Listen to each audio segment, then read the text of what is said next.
Now, I know you at some point changed your name to Chingy. Yeah. Was it before or after this whole era with your group? Okay, it was actually when I changed my name to Chingy was a little after. So, okay, when I was with Without Warning, my name was H Thugs.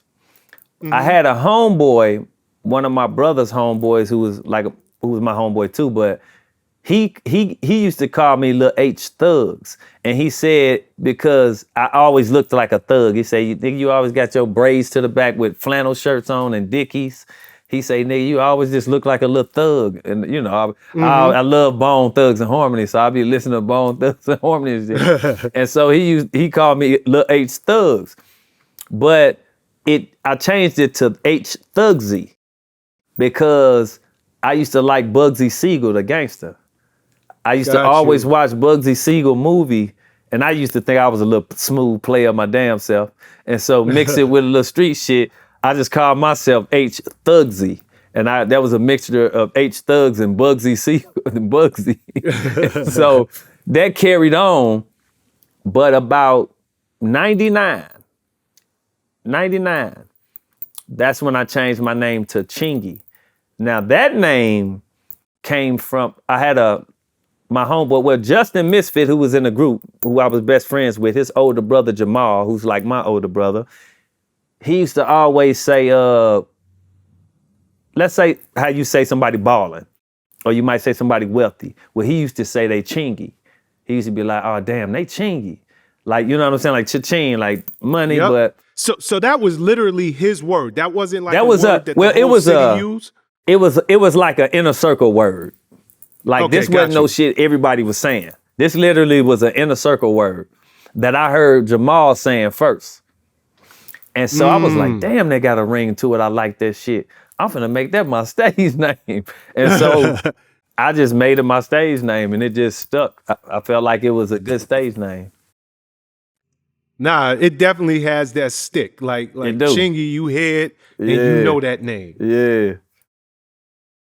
All right. I want to move this thing on to around 2000, 99, 2000. Yep. Ludacris releases his first solo album and it blows up. And Nelly, around the same time, from your backyard, he releases his first solo album, Country Grammar, and it blew up. Yeah, and I think Nail came out a little bit before Chris. Correct. Yeah. Yep.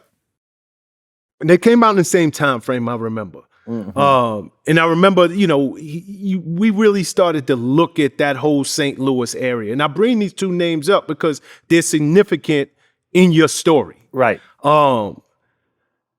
Did you know Nelly before he blew up? Did you know him before he got his deal and that whole Country Grammar thing just took off? Did I know Nelly? It's funny because I just talked to Chris recently and I just talked to Neil recently. So, yeah. But did I know Nelly? Okay, because I got to go back in order for people to understand the dynamics.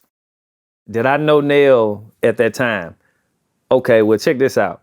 When I met Neil, I met him in 1993.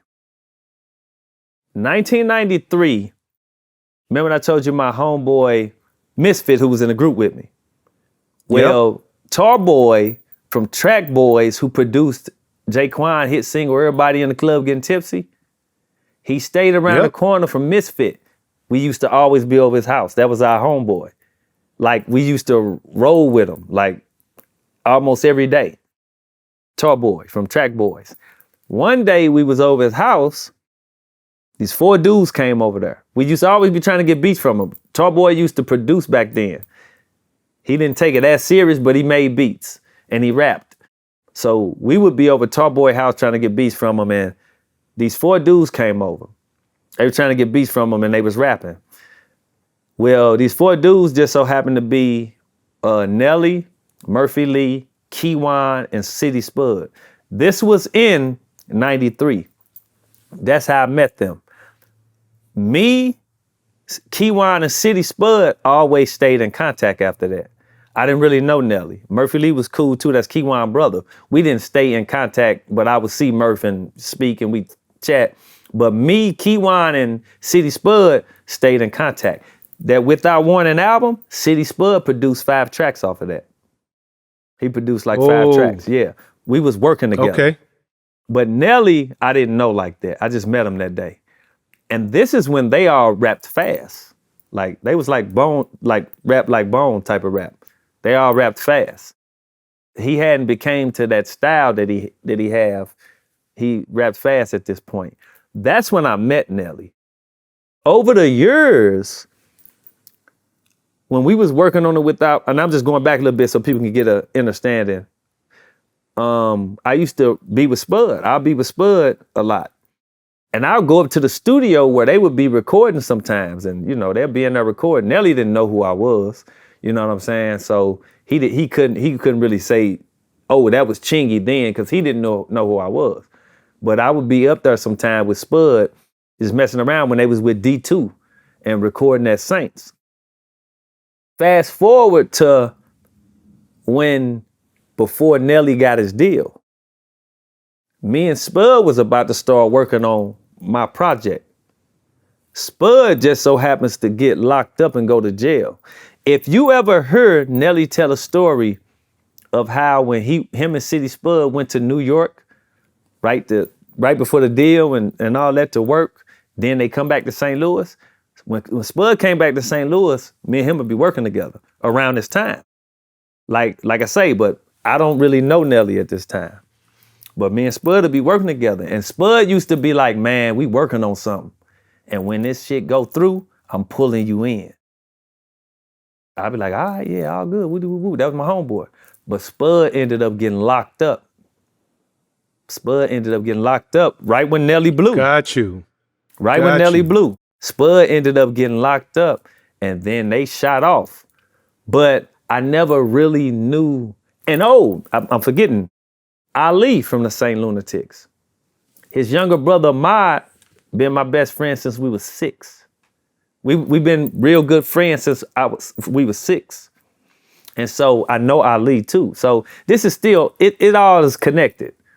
You know what I mean? But I didn't know Nelly personally like that, but everybody else I kind of had a relationship with.